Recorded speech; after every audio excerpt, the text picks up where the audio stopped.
অনেক আলোচনা অপেক্ষার জুলাই সনদ ঘোষণা হয়েছে আজ, এবং একই সাথে আজ দিনটা 5ই আগস্ট, বাংলাদেশের জন্য খুবই গুরুত্বপূর্ণ একটা দিন।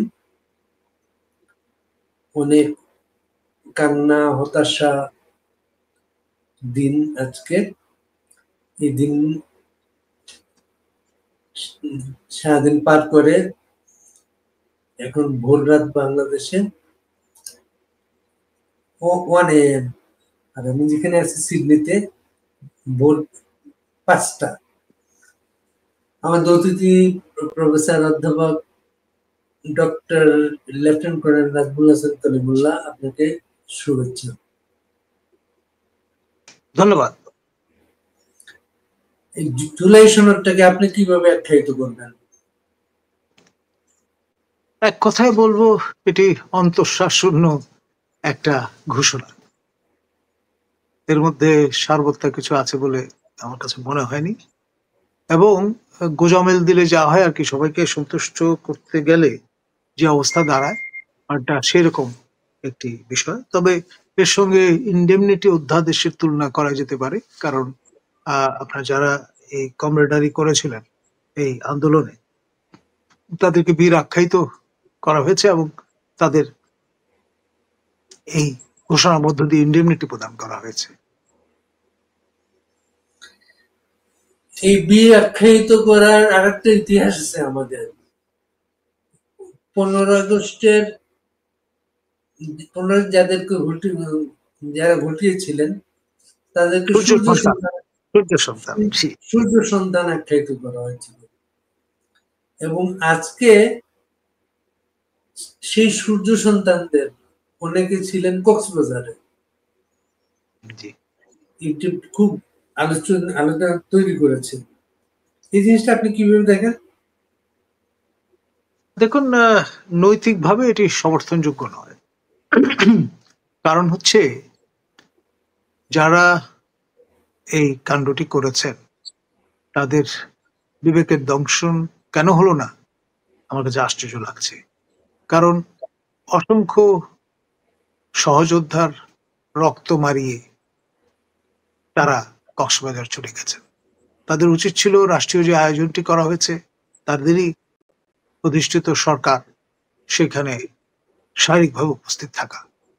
সেটা না করে তারা চলে গেলেন কক্সবাজার, এবং যখন তাদের জিজ্ঞাসাবাদ করা হলো বা জানানো হলো, জিজ্ঞেস করা হলো, তখন তারা একটা এমন জবাব দিয়ে দিলেন যেটি আসলে এই নৈতিক অপরাধে তাদের অপরাধিত করেছে, অপরাধের হিসেবে দাঁড় করিয়েছে।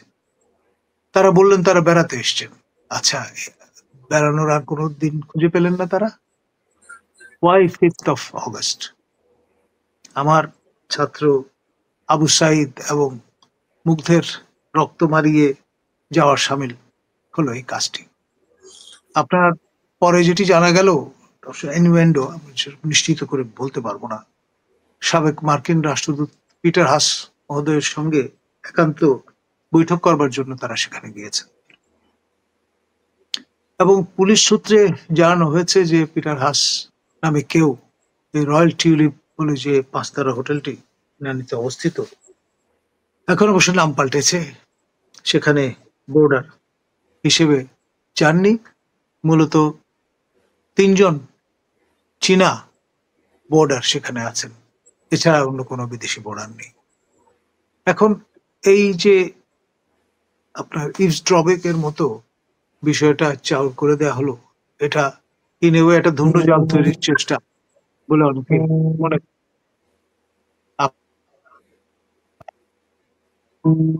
ধরুন, একজন যদি না হন, তিনি কিন্তু কফি খাওয়ার জন্য অন্য হোটেল থেকে সেখানে হাজির হতে পারেন। আর পিটার হাস মহোদয় যখন মান্যবর রাষ্ট্রদূত ছিলেন, তখন কিন্তু এরকম ধূম্রজাল তিনি বা তাকে ঘিরে তৈরি হয়েছিল। গেলেন শ্রীলঙ্কা বাউন্ড এরোপ্লেনে, পরে জানা গেল তিনি গেছেন স্বদেশী। এই ধরনের আপনার লুকোচুরি অনেক সময় খেলা হয়ে থাকে, এবং এই দস্তুর একেবারে নতুন নয়, এবং তারই অনুবর্তী হয়েছেন বোধহয় এই নব্য তুর্কিরা। ধন্যবাদ।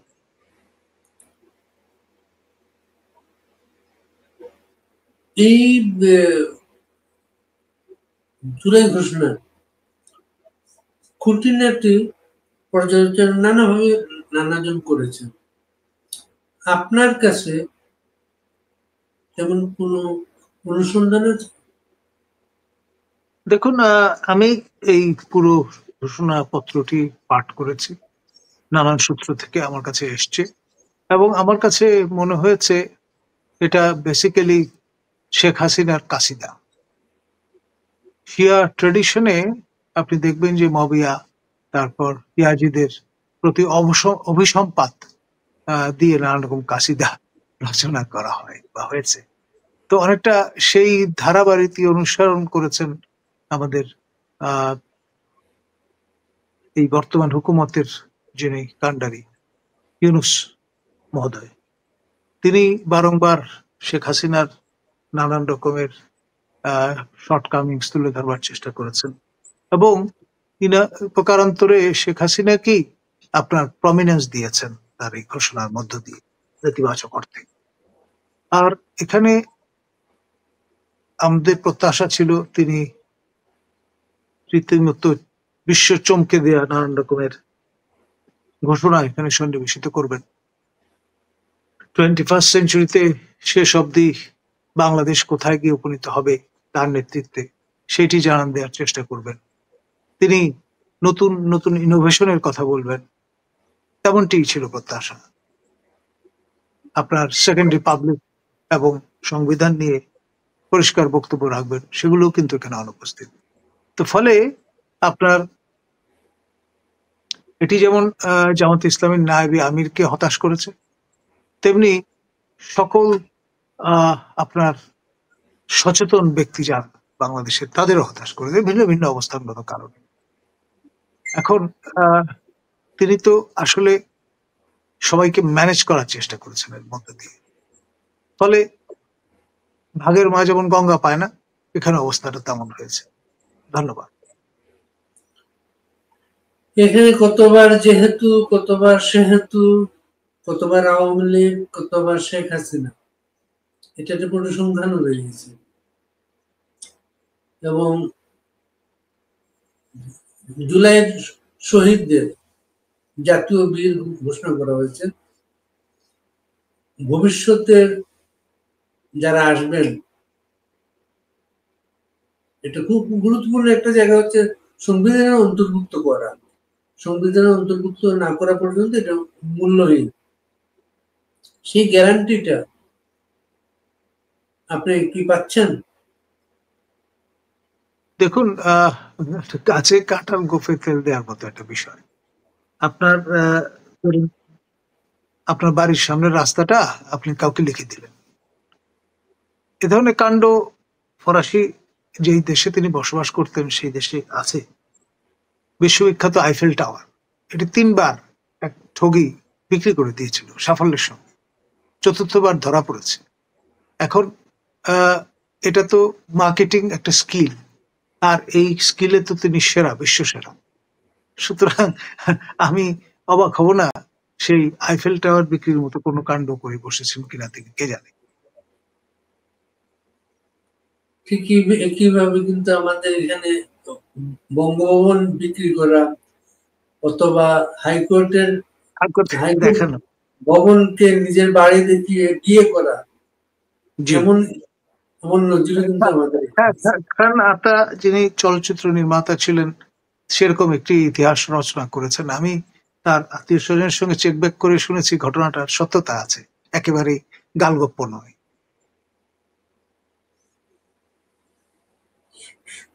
সংবিধানে এটা অন্তর্ভুক্তিটা, রাজনৈতিক দলগুলা কি আপনার মনে হয় এর ঐক্যমত্যে পৌঁছেছেন? দেখুন, তারা এখন সিন্দাবাদের এই দত্তঘাত থেকে নামাতে পারলে বাঁচেন, সেই জন্য যা বলে তাই তথাস্থ। আপাতত রাস্তা মাপেন, নির্বাচনের তারিখ দেন। মানে এক পর্যায়ে তো বিএনপির একজন সিনিয়র নেতা বলেই ফেলেছেন যে ভাই আপনি নীতিতে অপারগ হলে আমরাই তারিখ দিয়ে দেবো। মানে কতটা অধৈর্য হলে মানুষ এইরকম পর্যায়ে যায়। এবং সবার ধৈর্যচ্যুতি ঘটিয়ে ফেলছেন তিনি, এটা বলতেই হবে। আওয়ামী লীগ একটা গুরুত্বপূর্ণ রাজনৈতিক অংশ বাংলাদেশের।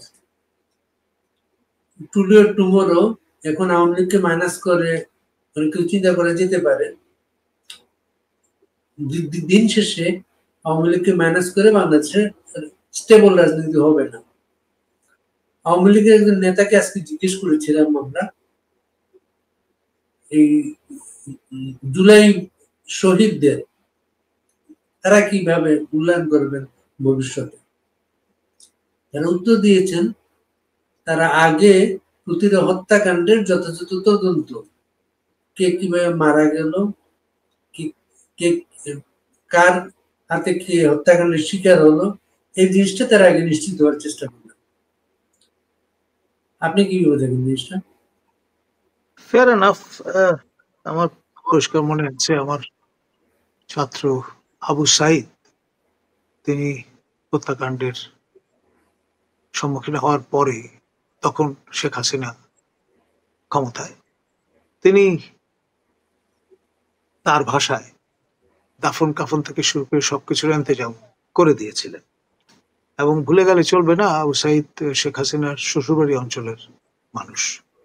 তো ফলে তিনি যে জেস্টারটি দেখিয়েছেন, এটি গুডউইল জেস্টারই বলবো আমি। আর আপনার আমরা যারা শিক্ষক, আমাদের সরাসরি ছাত্র যারা, তারা যদি হত্যাকাণ্ডের সম্মুখীন হন, ডেফিনেটলি যেই পলিটিক্যাল পারসুয়েশনের মানুষই হন না কেন, আমরা অবশ্যই তার নিন্দা করব এবং আপনার অভিভাবক হিসেবে আমরা পাশে দাঁড়াবো। এবং সেই ভূমিকা আমিও নিয়েছি। আমি প্রথম সবার আগে আবু সাইদের হত্যাকাণ্ডের নিন্দা করেছি, শোক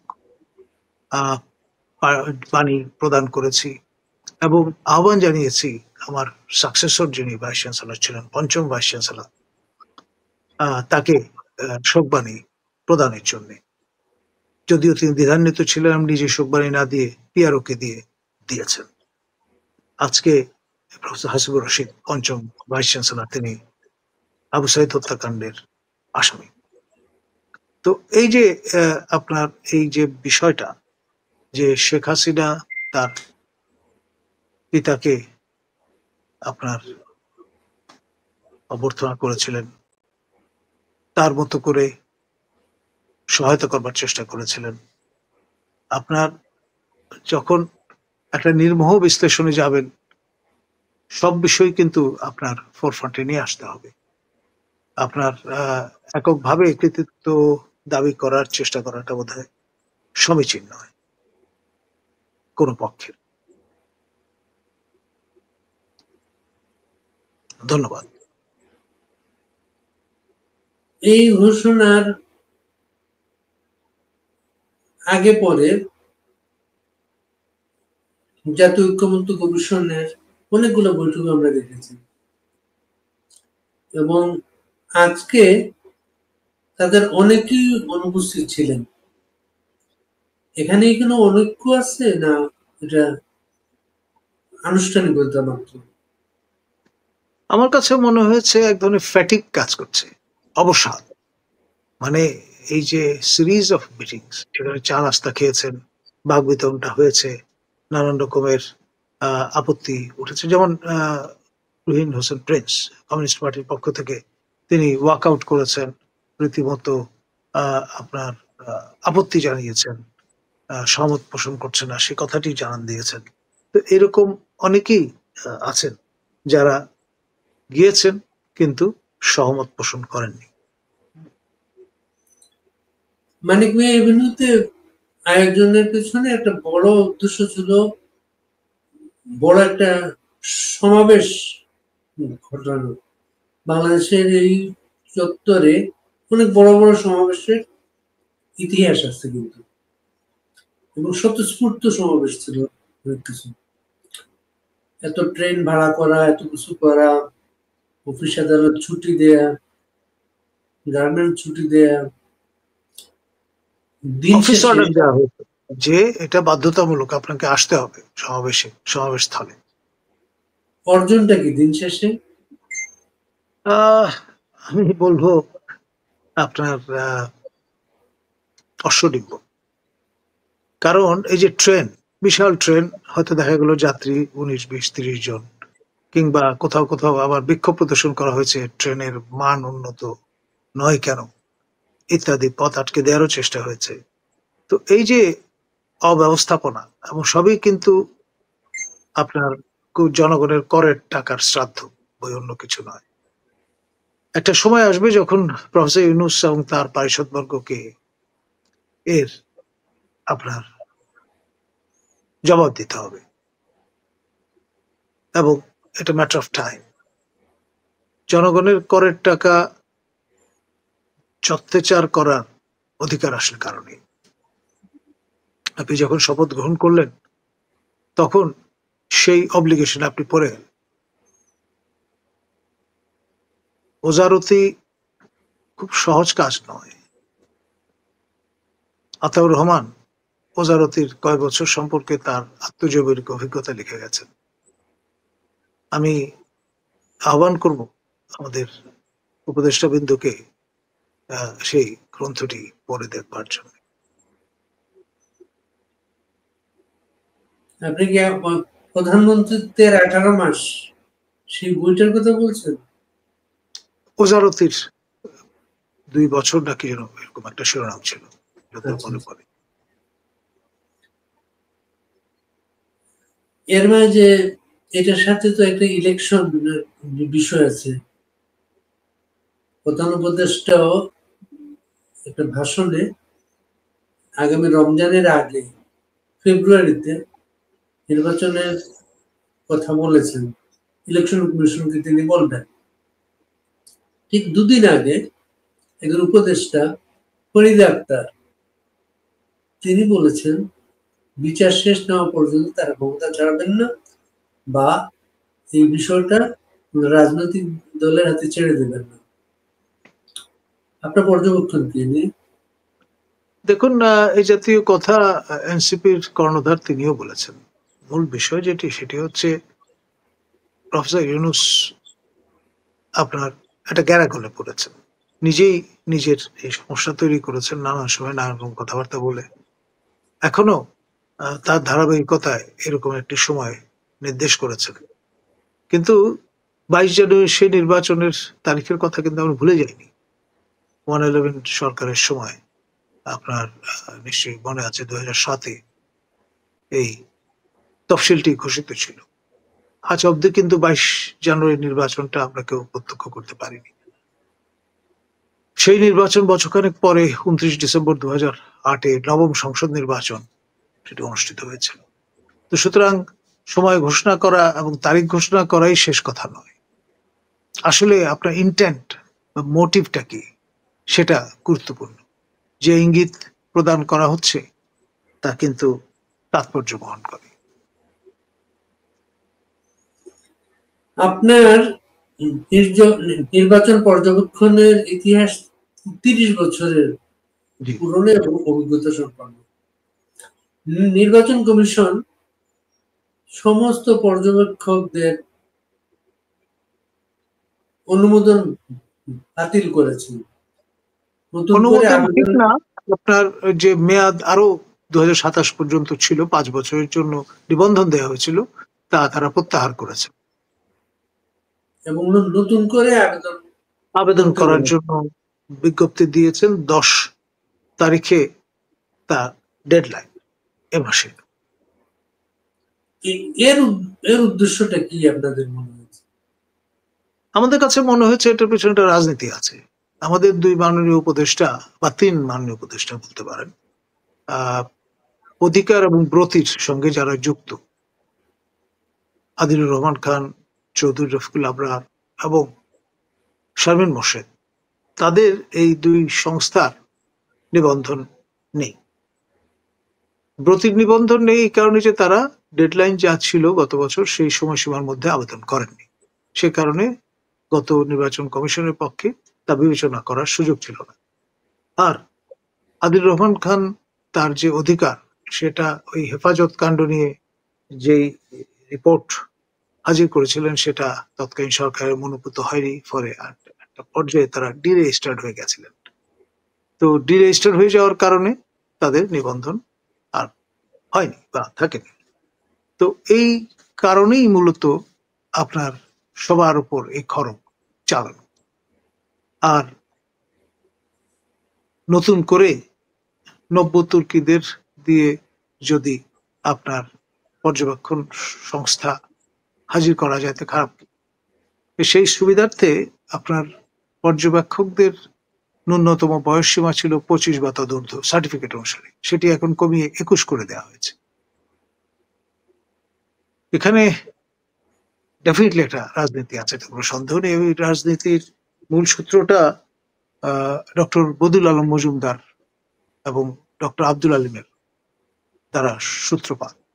তারা তাদের যে নির্বাচন সংস্কার কমিশনে যে সমস্ত সুপারিশ করেছেন তার মধ্যে এটা নিহিত, এবং তারপর ঐকমত্য কমিশনের হাত ধরে পরে 2025 যে বিধিমালা নির্বাচন কমিশন থেকে প্রকাশ করা হয়েছে সেখানে ক্লজ ঢুকিয়ে দেওয়া হয়েছে যে যারা উদ্দেশ্যমূলকভাবে প্রতিবেদন প্রদান করেছেন তাদের তারা নির্বাচন পর্যবেক্ষণের অনুমোদন দেবেন না। তো এখানে একটা ক্যাচ আছে। আর আপনি জানেন যে একটি সংস্থা নিবন্ধন পাওয়ার আগে এনএসআই ভেটিং এর প্রয়োজন হয়, কখনো কোনো কোনো ক্ষেত্রে ডিজিএফআই ভেটিং এর প্রয়োজন হয়। তো সেই প্রক্রিয়া তো আছে।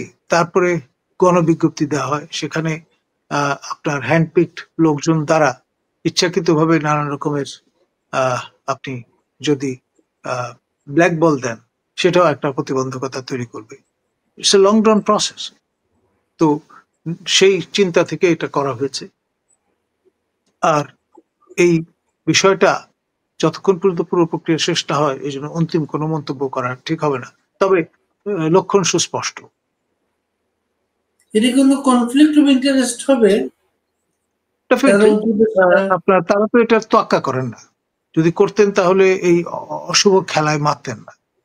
2027 পর্যন্ত সবারই নিবন্ধন যাদের ছিল তারা মেয়াদ শেষ করার পরে নতুন করে নবায়নের সময় তখন এই বিষয়গুলো নিয়ে আসা যেত, কিন্তু তারা এই ব্যাপারে একেবারেই অনুদার এবং আপনার প্রতিহিংসা পরায়ণ আমি বলবো। আমাদের ডক্টর বদিউল আলম মজুমদার তিনটি কমিশনের নডিং নিয়েছেন, তিনটি আমলে আপনার এনজিও ব্যুরোর ক্লিয়ারেন্স নিয়েছেন, যেটি প্রধানমন্ত্রী সচিবালয়ের অধীনে পরিচালিত, এবং ঠিকই তার ক্যান্ডিডেটস ফোরাম করার জন্য ডোনার কমিটি থেকে অর্থ ছাড় করিয়েছেন। এবং এই বেনিফিশিয়ারি আবার অন্য বেনিফিশিয়ারিদের দিকে আঙ্গুল তুলছেন, which is really unfortunate. আর বর্তমান যে ঝামেলাটা আপনার এই যারা জুলাই আন্দোলন করেছেন তাদের মধ্যে এই অনৈক্যের বীজ কিন্তু ডক্টর বদিউল আলম মজুমদারই বপন করে দিয়েছেন। আমাদের যিনি সাবেক প্রধান নির্বাচন কমিশনার বীর মুক্তিযোদ্ধা হুদা, যিনি অসম্মানিত হলেন কিছুদিন আগে, তিনি যখন আপনার দায়িত্ব গ্রহণ করেন সেই সময় এই ডক্টর বদিউল আলম মজুমদারই অভিনন্দন জানিয়েছিলেন এবং এটাও বলেছিলেন যে তিনি ছাত্র জীবনে ছাত্রলীগ করতেন।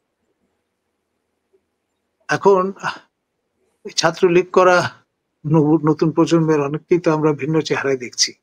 বদিউল আলম মজুমদার বোধহয় তাদেরই পদাঙ্ক অনুসরণ করছেন। তার ব্যক্তিগত জীবনে পিতৃব্য ইন ল আপনার এস টি ইমামের পরিচয় তার জন্য ছিল বড় আপনার সোশ্যাল ক্যাপিটাল। সে কারণেই এই 15-16 বছর ধরে যত রকম সমালোচনা করেছেন তার এই কুটির জোরটা ছিল বলে তার কিছুই হয়নি। তো ফলে এখন আবার নতুন রূপে তিনি ভাবছেন যে অলমোস্ট আমি তো second in command in the whole system, বয়স এবং অন্যান্য বিবেচনায় প্রফেসর ইউনূসের কাছের মানুষ।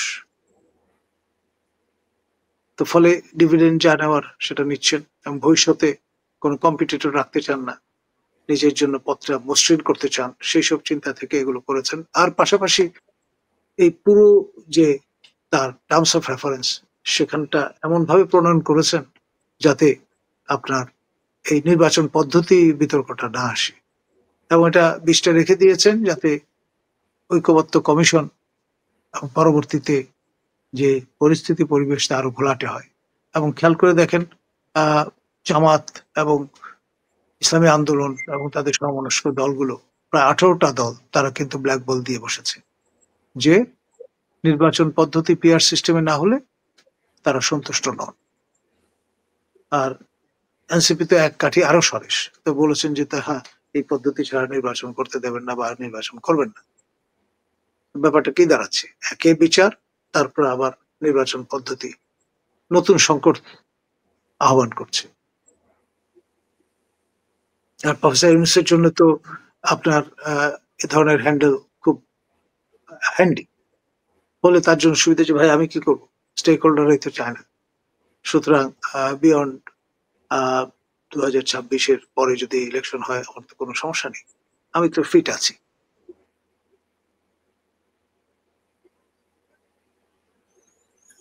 এই জুলাই সনদ ঘোষণার পরে রাষ্ট্রপতির ভবিষ্যৎ, জরুরি অবস্থা, নানা আলোচনা ছিল। এগুলো কি প্রাসঙ্গিক এখন? একেবারেই উড়িয়ে দেওয়া যায় না, এই কারণে যে যেই ঘোষণাটি আপনি দেখছেন নানামুখী চাপে পড়ে এই রূপ পরিগ্রহ করেছে। আপনি খেয়াল করে দেখেন ইঙ্গিতটা কিন্তু আমাদের মাননীয় উপদেষ্টা মাহফুজ আলম দিয়ে দিয়েছেন। গতকালই তিনি স্ট্যাটাস দিয়েছিলেন যে 111-এর পদধ্বনি শুনতে পাচ্ছি। এটা তো এমনি এমনি দেননি, সেরকম আশঙ্কা থেকে এই ঘোষণাটি চরিত্র পাল্টে গেছে। এখানে সংবিধান ছুঁড়ে ফেলার কথা ওইভাবে বলা নেই, এখানে সেকেন্ড রিপাবলিক জারি করার কায়েম করার কথাও বলা নেই ওই সব কারণে, বা রাষ্ট্রপতিকে পদচ্যুত করার কথা ওইভাবে বলা হয়নি, কম্প্রোমাইজ করতে হয়েছে।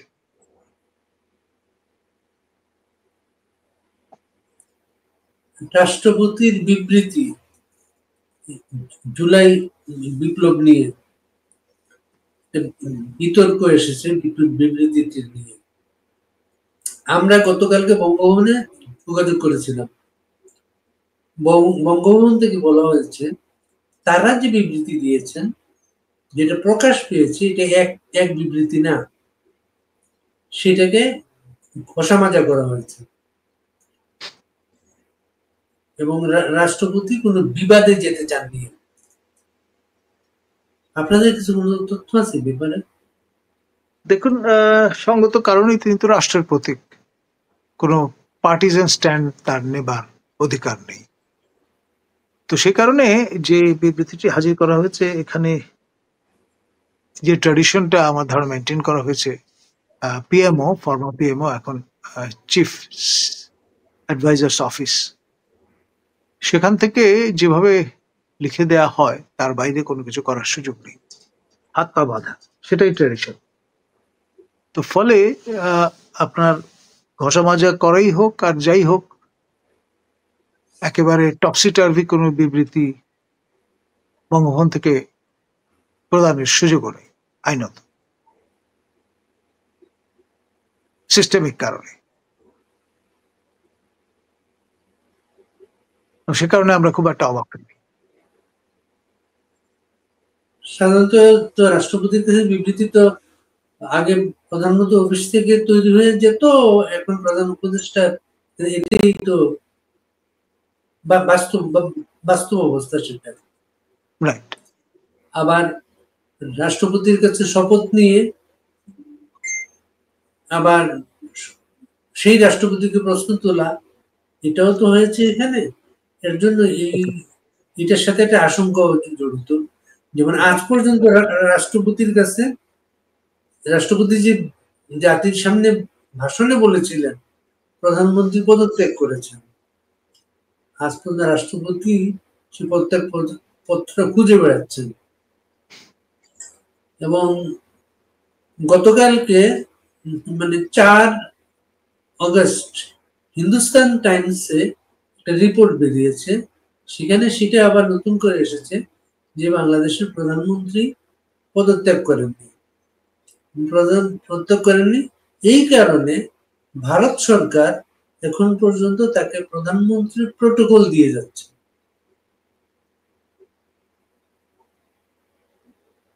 নো ওয়ান্ডার, কারণ হচ্ছে আপনি দেখেন উইথ ডিগনিটি অ্যান্ড অনার আমাদের অনারেবল শেখ হাসিনা, তাকে আমাদের রাষ্ট্রীয় পথে বিমান পথে করে নিয়ে যাওয়া হয়েছে ভারতে, এবং দিল্লির নিকটস্থ একটি বিমান ঘাঁটিতে তিনি অবতরণ করেছেন, এবং তাকে সঙ্গে করে নিয়ে যাওয়া যে ক্রু বৃন্দ এবং সেই যানটি, সেটি কিন্তু নিরাপদে অক্ষত ভাবে ঢাকায় প্রত্যাবর্তন করেছে। এটা এমন নয় যে ভারত থেকে হেলিকপ্টার এসে তাকে নিয়ে গেছে অথবা তাকে আপনার এয়ারলিফট করা হয়েছে, বিষয়টা তা নয়। তো সুতরাং এখানে আমাদের পছন্দ হোক বা না হোক, প্রপাগান্ডিস্ট পার্সপেক্টিভ থেকে যেভাবেই বলি না কেন, তিনি ওই অর্থে আপনার চুপচাপ চলে গেছেন, এটা ভাবার কোনো কারণ আছে বলে আমি মনে করি না। এবং তার সাথে যারা গিয়েছিলেন তাদের একজন ছিলেন মেজর জেনারেল কবির আহমেদ, প্রধানমন্ত্রীর সামরিক সচিব। MSPM, military secretary of the prime minister. হ্যাঁ, তিনি তার আগে ডিজিএফআই তে কাজ করেছেন। তিনি কিন্তু এই প্রফেসর ইউনূসের সামরিক সচিব ছিলেন 3 মাস। এখন অন্য একটা পোস্টিং এ আছেন। কিন্তু এই কর্মকর্তাদের সমবিহারে যে প্রধানমন্ত্রী আরেক দেশে নিয়ে যাওয়া হলো, এই প্রশাসনই এখনো বলে যাচ্ছে প্রধানমন্ত্রী পালিয়ে গেছে। এটা ধরুন এক ধরনের ন্যারেটিভ। আপনার তোতা পাখিকে যদি আপনি শিখিয়ে দেন, তোতা পাখি যা শিখে শেখাবেন তাই বলবে, ময়না পাখিকে যা শিখিয়ে দেবেন ময়না তাই বলবে, কারণ টকিং বার্ডস। তো সেই রকম হোমোসেপিয়ান যারা আপনার এই বয়ান রপ্ত করেছেন তারা আউড়ে যাচ্ছেন।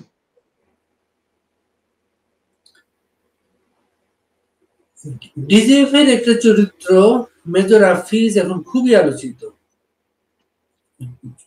আমি ব্যক্তিগতভাবে তাকে চিনি। তিনি এডুকেশন কোরের একজন অফিসার, ডিজিএফআই তে পোস্টেড ছিলেন এবং পিএইচডি ফেলো ছিলেন আমার যতদূর মনে পড়ে। তার পিএইচডির গল্পটা ছিল তিনি বঙ্গবন্ধুকে নিয়ে পিএইচডি করছেন। সেটার কোনো ফলাফল জানেন আপনি? আমি এখন পর্যন্ত তার নামের আগে ডক্টরেট, এই মানে সুশোভন সরকারের ভাষায় সিং, সেটি ব্যবহৃত হতে দেখছি না।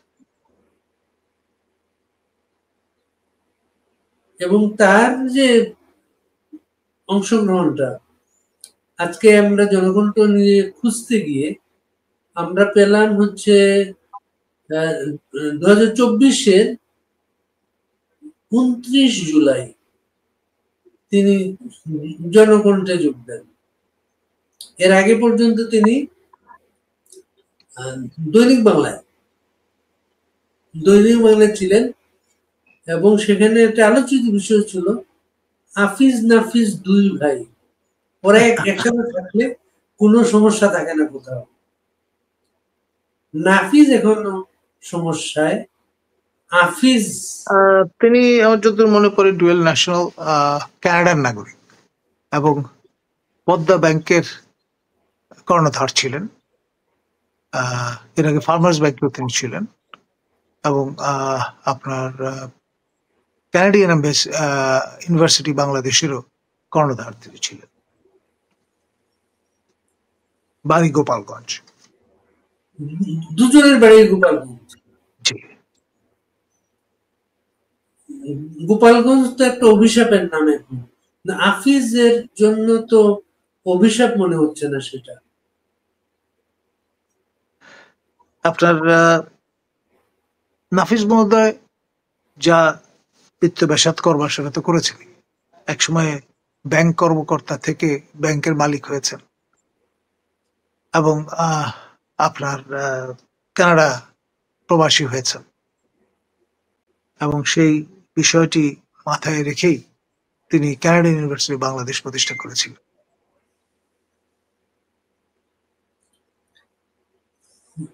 ভোরের পাতার টক শোর সাথে এদের কোনো সম্পর্ক ছিল হাফিজের?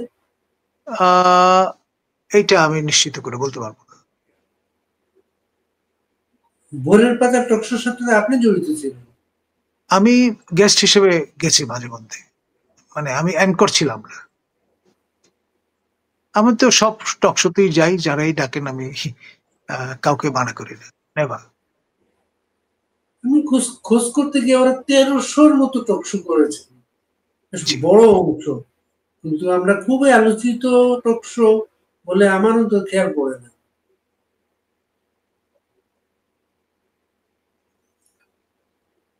এই পত্রিকাটার মালিক পক্ষ আজকে পত্রিকায় অবাঞ্ছিত। জনকণ্ঠ ভবন ইস্কাটন এলাকায় গেলে চোখে পড়ে। এটা কি নজির হয়ে থাকবে বাংলাদেশে? পত্রিকা বেদখল হয়ে গেছে। এটা আসলে আমি অবাক হইনি, কারণ হচ্ছে এই রেজিমের যে রণকৌশল, তার মাইক্রো আপনার কৌশলটি হচ্ছে মব মব ভায়োলেন্স, আর ম্যাক্রো কৌশলটি হচ্ছে ট্যাগিং। আপনার যেটি আউরে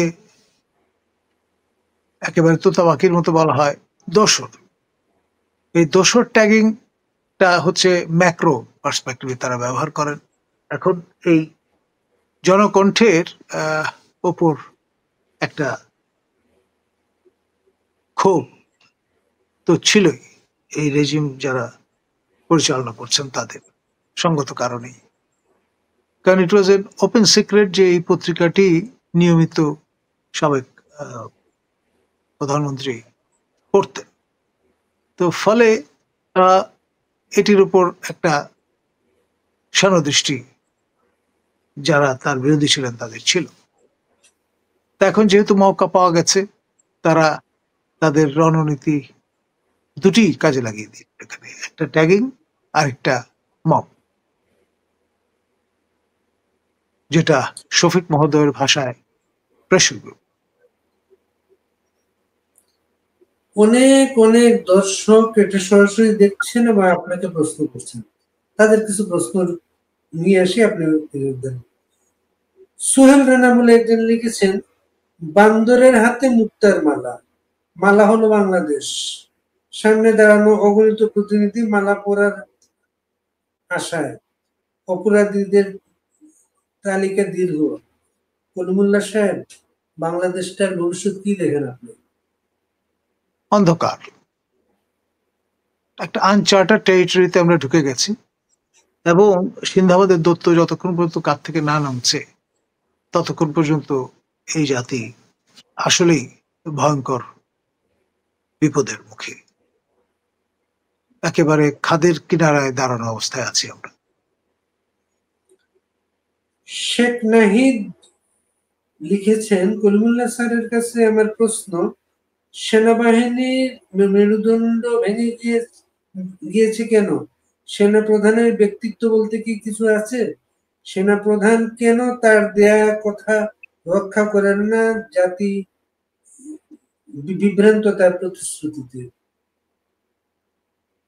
আমি এর জন্য সমস্ত দায় দেব আমাদের মাননীয় প্রতিরক্ষা মন্ত্রী, অর্থাৎ মাননীয় প্রধান উপদেষ্টা প্রফেসর ইউনুস এবং তার সেকেন্ড কমান্ড।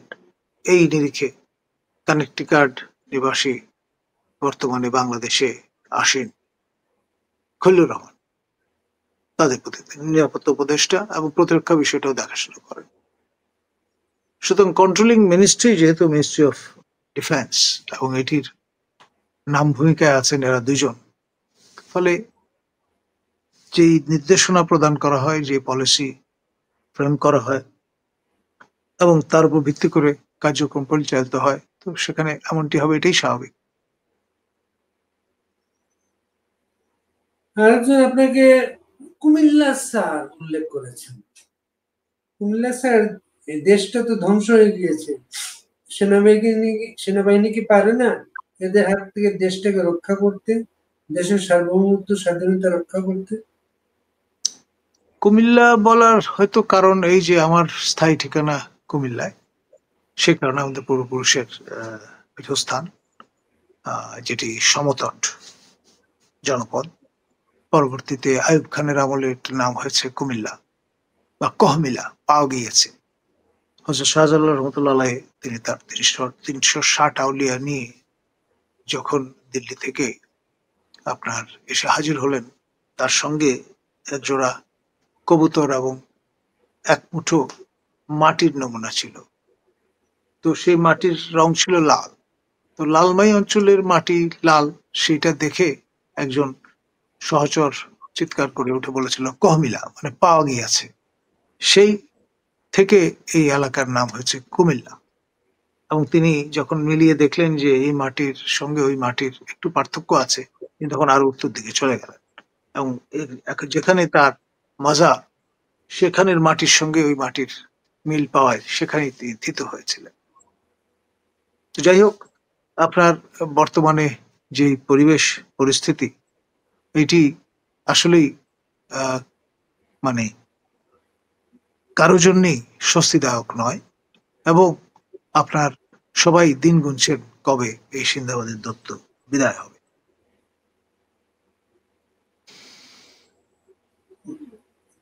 কামাল উদ্দিন হবি তিনি লিখেছেন, মোহাম্মদ ইউনূস কোনদিন রাষ্ট্রপতি হতে পারবেন কিনা, আপনি কি মনে করেন? আমার ধারণা তিনি প্রেফার করবেন সেক্রেটারি জেনারেলের পদ জাতিসংঘের। গুতারেস মডেলে তিনি হাঁটছেন। গুতারেস মহোদয় প্রথমে পররাষ্ট্রমন্ত্রী ছিলেন, পরে প্রধানমন্ত্রী হয়েছেন পর্তুগালের, তারপরে সেক্রেটারি জেনারেল। আমাদের প্রফেসর ইউনূসও তত্ত্বাবধায়ক সরকারে উপদেষ্টা ছিলেন মন্ত্রীর মর্যাদায়, এখন প্রধান উপদেষ্টা প্রধানমন্ত্রীর মর্যাদায়। পরবর্তী ডেস্টিনেশন হতে পারে সেক্রেটারি জেনারেল অফ ইরান। দেশের ঘেটুতে বা বৃত্তে যদি থাকেন, তিনি যদি এখানে থাকেন বঙ্গভবনে, বঙ্গভবনে থাকলে দশা কি হয় সেটা আমাদের শাহাবুদ্দিন চুপ্পু মহোদয়কে দেখেই তো তিনি অনুমান করতে পারছেন। সুতরাং এই সোনার পিঞ্জরায় তিনি ঢুকতে চাইবেন বলে আমার মনে হয় না। যার আমলে তার দেশে মব সন্ত্রাস বলে একটা জিনিস চালু হয়েছে, যার আমলে তার দেশে বিচার প্রার্থী মানুষের উপর আদালতে হামলা করা হয়েছে, তাকে কি জাতিসংঘের মহাসচিব পদে সদস্য দেশগুলো ওয়েলকাম করতে পারে? ভাই, মন কলা খেতে তো কোনো অসুবিধা নেই। আপনি এই এক্সপ্রেশন বোধহয় বাংলা ভাষা ছাড়া আর কোথাও নেই। তো স্বপ্ন দেখতে অসুবিধা কোথায়? সেটা দিবাস ভাবেই হোক, দিবা ভাগেই হোক, আর রাত্রেই হোক। একজন লিখেছে, ইয়াহিয়া খান 1971 সালের 5 আগস্ট শ্বেতপত্র প্রকাশ করেছিলেন, সেটার ফলাফল আমরা সবাই জানি। এই 5 আগস্টের এই ঘোষণাপত্রের ভবিষ্যৎটা কি? এটা আসলে নিশ্চিত করে বলা যাবে না। এই ঘোষণাপত্র যারা প্রকাশ করেছেন তাদের হয়তোবা একটা সময় বিচারের কাঠগড়ায় দাঁড়াতে হতে পারে। আপনার এই কাজটি করবার কথা একটি অ্যাকাউন্টেবল গভর্নমেন্টের, অর্থাৎ পার্লামেন্ট যেখানে আছে, নির্বাচিত পার্লামেন্ট, তাদের। এই যে ঘোড়ার আগে গাড়ি জুতবার যে চেষ্টাটি হলো, সেটির ফলাফল ভালো নাও হতে পারে।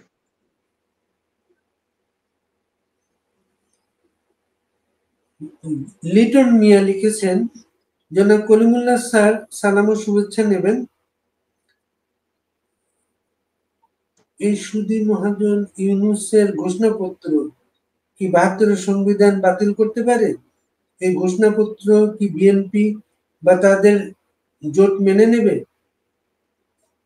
দেখুন, এটা তো ধরুন একটা পর্যায়। আলটিমেটলি পার্লামেন্টে যখন বিষয়টা উঠবে, তখন পার্লামেন্টের থার্ড বেয়ার আলোচনা হবে এবং যেই ফর্মে আছে এটা হয়তো সেইভাবে গৃহীত নাও হতে পারে। আমরা আজকে একটা শেষ প্রশ্ন এখানে থেকে রাখি। আশরাফুল আলম কলিমুল্লাহ স্যারের কাছে জানতে চাই, রাজনীতিতে তো শেষ বলে কোনো কথা নেই, আওয়ামী লীগ কি আগামী নির্বাচনে কোনো প্রক্রিয়া অংশগ্রহণ করতে পারবে? দেখুন, যদি ইনক্লুসিভ নির্বাচন না করা হয় তাহলে যে প্যারেনিয়াল ক্রাইসিসে আমরা আছি সেটি কিন্তু কাটবে না। 14, 18 এবং 24-এর নির্বাচন যেই দোষে দুষ্ট, একই দোষে দুষ্ট হবে ত্রয়োদশ সংসদ নির্বাচন।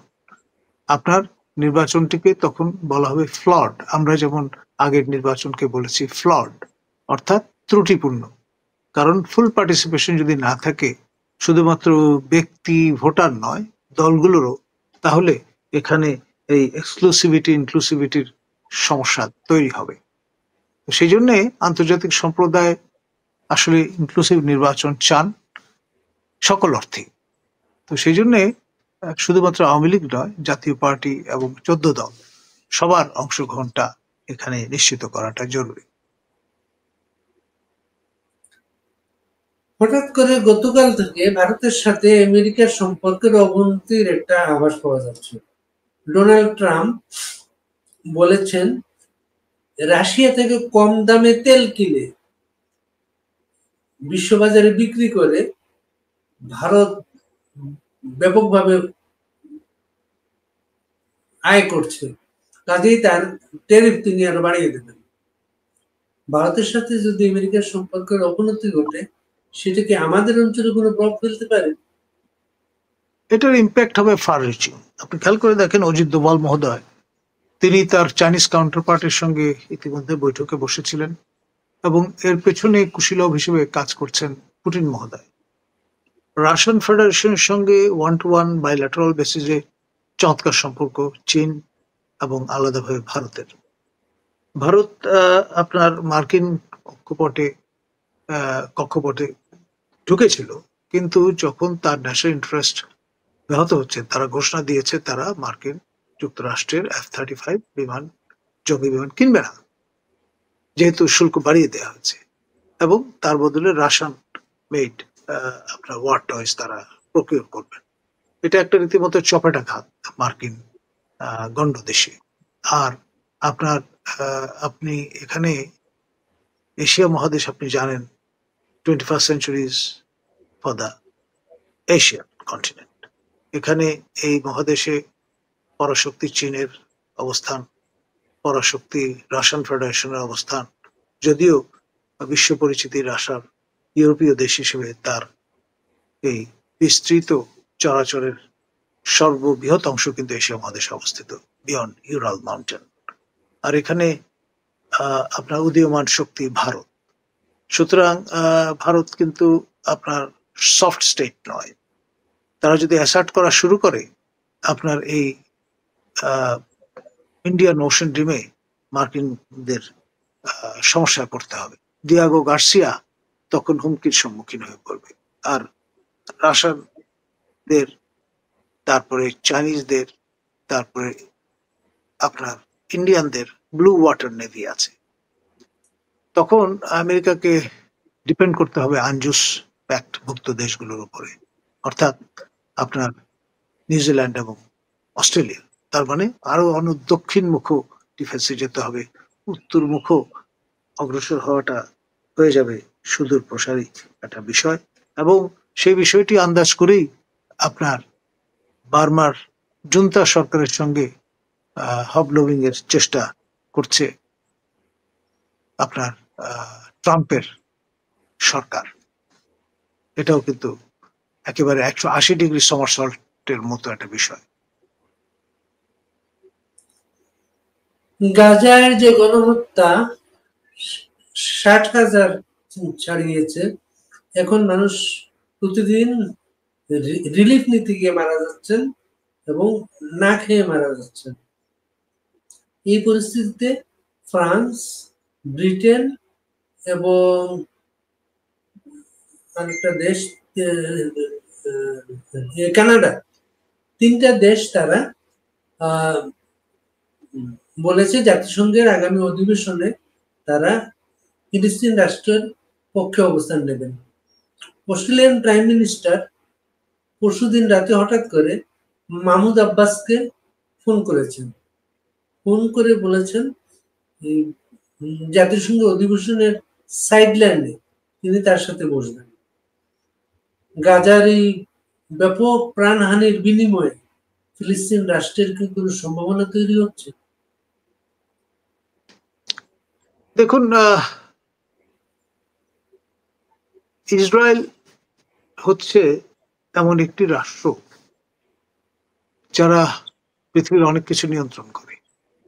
ইকোনমি বলেন, মিডিয়া বলেন, আপনার ওয়ার মেশিন বলেন, সবকিছু। পৃথিবীর এখন পর্যন্ত সবচেয়ে শক্তিশালী রাষ্ট্র মার্কিন যুক্তরাষ্ট্র, এবং মার্কিন যুক্তরাষ্ট্রকে একমাত্র নিয়ন্ত্রণের সুযোগ আছে ইসরায়েলের।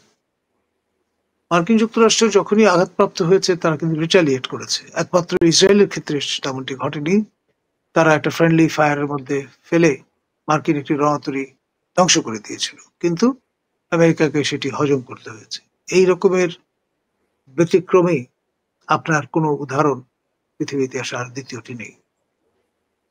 আর এখানে আপনার ট্রাম্প মহোদয় সম্পর্কে যেটি বলা হয় যে তিনি বছর দুয়েক আগে কনভার্টেড হয়েছেন ইন্টু জুডাইজম তার সান ইন লর সূত্রে, এবং তারই উৎসাহে আপনার তেল আভিভ থেকে মার্কিন দূতাবাস, যেটা ইসরায়েল ইটার্নাল ক্যাপিটাল বলে দাবি করে, জেরুজালেম, সেখানে আপনার স্থানান্তর করা হয়েছে। এবং এখন প্রক্রিয়া চলছে লার্জার ইসরায়েল গঠনের। ইজিপ্ট থেকে শুরু করে ইরাক পর্যন্ত পুরো টেরিটরি নিয়ে জায়ন ল্যান্ড অর্থাৎ লার্জার ইসরায়েল তৈরির প্রক্রিয়ার অংশ হিসেবে গাজার উপরে অ্যাট্রসিটি নেমে এসছে। আপনি ইসরায়েলি আইডিএফ সোলজারদের, ইসরায়েল ডিফেন্স ফোর্স সোলজারদের যে ইনসিগনিয়া, সেখানে দেখবেন লার্জার ইসরায়েলের ম্যাপ অঙ্কন করা আছে, ইজিপ্ট থেকে শুরু করে এই ইরাক পর্যন্ত পুরো টেরিটরি। এবং ইতিমধ্যে আপনি জানেন যে ইসরায়েল তাদের পার্লামেন্টে সেটে আপনার ওয়েস্ট ব্যাংক অ্যানেক্সেশনের রেটিফিকেশন প্রদান করেছে। গোলান হাইটস তো তারা আগেই রেটিফাই করে নিয়েছে, এবং তাদের একটা পরিকল্পনা আছে গাজা খালি করবার, গাজা অকুপাই করবার, এবং গাজার অধিবাসীদের একটা কৃত্রিম দ্বীপ তৈরি করে ভূমধ্য সাগরে রাখবার, যারা অবশেষে বেঁচে থাকবেন। এই প্রস্তাব তারা 2016-তে দিয়েছেন। তো ফলে সেই লক্ষ্যে স্লোলি এবং শিওরলি ইসরায়েল অগ্রসর হচ্ছে। এইটি আপনার ওয়েস্টার্ন মরাল যে বেসিস সেটাকে নাড়া দিয়েছে, সে কারণেই হয়তো ফ্রান্স, যুক্তরাজ্য এবং কানাডা রিথিঙ্ক করছে। এটা বেসিক্যালি জাতিসংঘের যে রেজলিউশন তারই বাস্তবায়ন, নতুন কিছু নয়। কিন্তু ডিফ্যাক্টো সেন্সে ইসরায়েল ম্যাটার করে, এবং তাদের হাত অনেক লম্বা। বাংলাদেশের সীমান্ত তারা নিয়ন্ত্রণ করে, এটা আমরা অনেকেই জানি না। এই যে কাঁটাতারের বেড়া, ওয়াচ টাওয়ার, সবই কিন্তু ইসরায়েলি যে আপনার মডেলটা আছে তার বাস্তবায়ন। এবং ফেলানির মতো মানুষ যখন মরে ঝুলে থাকলো, এটারও পেছনে ইসরায়েল। আপনার ইসরায়েল যখন থেকে নাইট ভিশন, গুগল এবং গ্যাজেট দিয়ে সমৃদ্ধ করা শুরু করলো বিএসএফ কে, তখন থেকে দিন রাতের কোনো পার্থক্য আর থাকলো না। 47 পরবর্তী সময়ে আমাদের সীমান্তবর্তী অঞ্চলের মানুষজন এর থ্রাইভিং প্রফেশনই হচ্ছে আপনার চোরাচালান। তো সেটা তারা under the darkness, cover of darkness তারা করে থাকতেন। এখন এই নাইট ভিশন, ইসরায়েলি গুগলের কারণে এখন কোনো পার্থক্য নেই। এবং এটি তদারক করবার জন্য বিএসএফ কে কারিগরি সহায়তা, অ্যাডভাইজারি সহায়তা দেওয়ার জন্য আরঙ্গজেব রোডে অবস্থিত ইসরায়েলি যে দূতাবাস আছে দিল্লিতে, সেখান থেকে প্রতি সপ্তাহে 3 দিনের জন্য একটি টিম চলে আসে কলকাতায়, এবং একটা মেকশিফট কনসুলেট তারা সেখানে মেনটেন করেছেন বা করছেন। তো ফলে আমাদের অনেকের একটা ধারণা যে ইসরায়েল অনেক দূরে, বিষয় তা নয়। একদম আপনাদের ঘাড়ের উপর নিঃশ্বাস ফেলা একটা এন্টিটি। এবং এই যে গাজা, ক্রাইসিসটা দেখা দিল। এখানে 2700 বছর আগে one of the lost tribes of Israel, যেটাকে বলা হয় বনি মানাসা, এই মানাসা ট্রাইব তারা এসে আপনার থিতু হয়েছে মণিপুর এবং মিজোরামে। এবং মিসেস গোল্ডা মেয়ার যখন ইসরায়েলের প্রধানমন্ত্রী ছিলেন, তখন আপনার এই মিজোরা তার কাছে চিঠি লেখে এবং জানায় যে তাদের কনস্টিটিউশনাল রাইট আছে ইসরায়েলের নাগরিকত্ব গ্রহণের। চিফ রাবাই অফ ইসরায়েল তখন আইজলে এসেছিলেন, মিজোরামের রাজধানী, এবং এসে সবকিছু দেখে শুনে রায় দিয়ে গেছেন যে এদের দাবি সঠিক। এরপর প্রায় 12,000 মিজো তারা ইমিগ্রেন্ট হয়ে চলে গেছে, যেটাকে ইমিগ্রেশনটাকে তারা আলিয়া বলে, অর্থাৎ রাইট টু রিটার্ন। তারা ইসরায়েলে সেটেল করেছেন এবং আইডিএফ এও জয়েন করেছেন, ইসরায়েল সেনাবাহিনী। তো সেই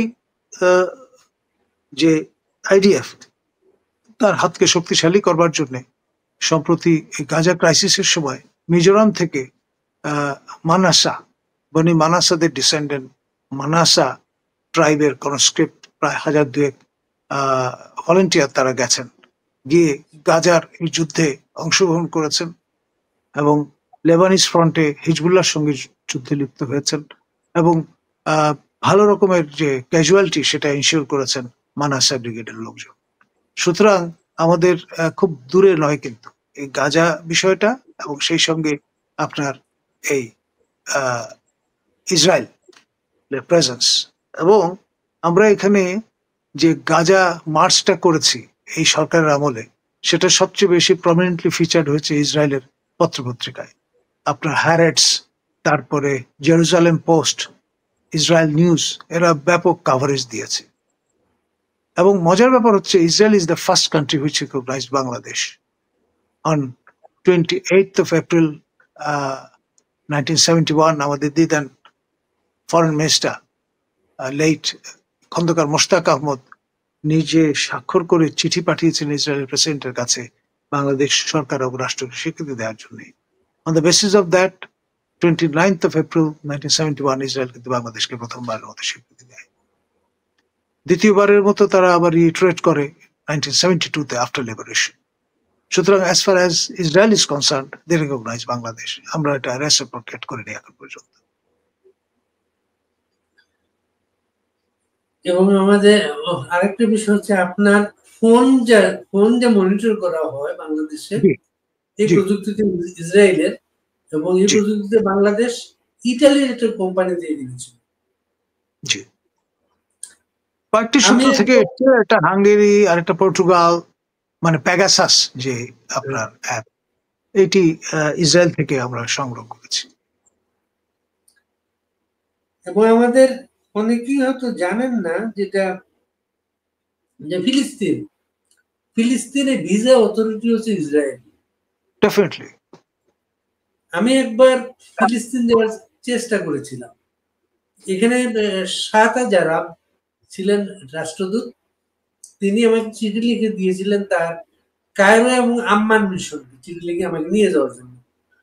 তারা আমাকে নিতে পারে নাই, কারণ আমার বাংলাদেশি পাসপোর্ট, বাংলাদেশের ইসরায়েলের কোনো কূটনৈতিক সম্পর্ক নাই। তা আমি একদিন কায়রোতে ইসরায়েলি এমবাসিতে চলে গিয়েছিলাম নিজে চেষ্টা করার জন্য। তারা এই পাসপোর্টটা দেখে চমকে গেছে, এই পাসপোর্টটা কখনো তারা দেখেই নেই, তারা দেখে নেই, চমকে গেছে। তো তারা খুব ভদ্রভাবে বললো, তো আমরা তোমাকে তো এইভাবে নিতে পারবো না, তুমি কোনো ট্যুর অপারেটরের মাধ্যমে চেষ্টা করো, যারা বেথালহামে টুরিস্টদের নিয়ে যায়। আসলে পশ্চিমা বিশ্ব বা উন্নত বিশ্বে অ্যাভয়েড করার জন্য এইভাবে একটা কথা বলে, যেটা সম্ভব না সেটা। আমার আর যাওয়া হয়নি, কিন্তু আমি কায়রো আম্মানে বসে, তখন ইসরায়েলি ইন্তিফাদ আন্দোলন চলছিল, আমি রিপোর্টটা করতে পেরেছি। আমি আবিষ্কার করলাম বাংলাদেশি অনেক শ্রমিক ইসরায়েলের ভেতরে আছেন। তারা মিশর বা জর্ডান থেকে চলে গিয়েছিলেন, খুব ভালো ওয়ার্কার তারা। কারখানা মালিকরা কারখানার ভেতরে তাদের থাকার ব্যবস্থা করেছে, ওইখানে থাকেন, বাইরে বেরোন না, এবং ওয়েস্টার্ন ইউনিয়নে বাংলাদেশে টাকা পাঠান। তখন আমি লিখেছিলাম, আসলে অনেকে মনে করেন বাংলাদেশি মানুষ মানে পৃথিবীর সব জায়গায় থাকলে ইসরায়েলে নেই, আসলে এটা সত্য না। ইসরায়েলেও আমাদের মানুষ আছে, আমাদের পরিশ্রমী মানুষ এভাবে ছড়িয়ে পড়েছেন সারা পৃথিবীতে। তাদের উপার্জনে আমাদের অর্থনীতির চাকা চালু আছে। কলিমুল্লাহ ভাই, আপনাকে অনেক আপনি ধন্যবাদ। এই প্রসঙ্গটা যেহেতু তুললেন, আমি আরেকটু বিস্তৃত করব। বিবিসি জানান দিয়েছিল যে আমাদের সাবেক পররাষ্ট্রমন্ত্রী দীপুমণি, তিনি প্যালেস্টাইনের যে অথরিটি রামাল্লায় যেতে চেয়েছিলেন, কিন্তু ইসরায়েলের অনুমতি ছাড়া শেষ পর্যন্ত তিনি যেতে পারেননি। তাকে শর্ত দেওয়া হয়েছিল যে তিনি পররাষ্ট্রমন্ত্রী হিসেবে যদি তার গুড অফিস ব্যবহার করেন এবং ইসরায়েলের যে স্বীকৃতি তারা দিয়েছে আমাদেরকে সেটা রেসিপ্রোকেট করেন, তাহলেই তাকে অনুমতি দেওয়া হবে। এটা আমি নিজের কানে শুনেছি বিবিসি ব্রডকাস্টিং থেকে। এটা আরেকটা ঘটনা আছে আমাদের, ইয়াসির আরাফাত মারা যাওয়ার পরে প্যালেস্টাইন অথরিটিতে ইলেকশনটা হয়েছিল। সেই জি। ইলেকশন মনিটরিং এ জাতিসংঘ টিমের মেম্বার হিসেবে ডক্টর কামাল হোসেন গিয়েছিলেন। জি। ডক্টর কামাল হোসেন গিয়েছিলেন। তারা হয়তো তার একটা ট্রাভেল ডকুমেন্টের ব্যবস্থা করেছিল তারা। বাংলাদেশে যেতে 5 মিনিট যেতে পারবেন না, তার ট্রাভেল ডকুমেন্টের ব্যবস্থা করেছিল। কামাল হোসেন লিখেছিলেন যে এরকম মানে ইয়াসির আরাফাতের কবর জিয়ারত করেছেন, সেটা লিখেছিলেন, সেটা আর কি। কলিমুল্লাহ ভাই, অনেক ধন্যবাদ। আমরা আজকে বিশেষ একটা দিনে জরুরি নোটিশে আপনাকে পেয়ে গেছি। আপনার কথাগুলো অনেকে অনুসরণ করছিলেন এবং ফেসবুক লাইভ, ইউটিউব কয়েক হাজার লোক একসাথে দেখছিলেন। সবাই ভালো থাকবেন, আপনিও ভালো থাকবেন। ধন্যবাদ।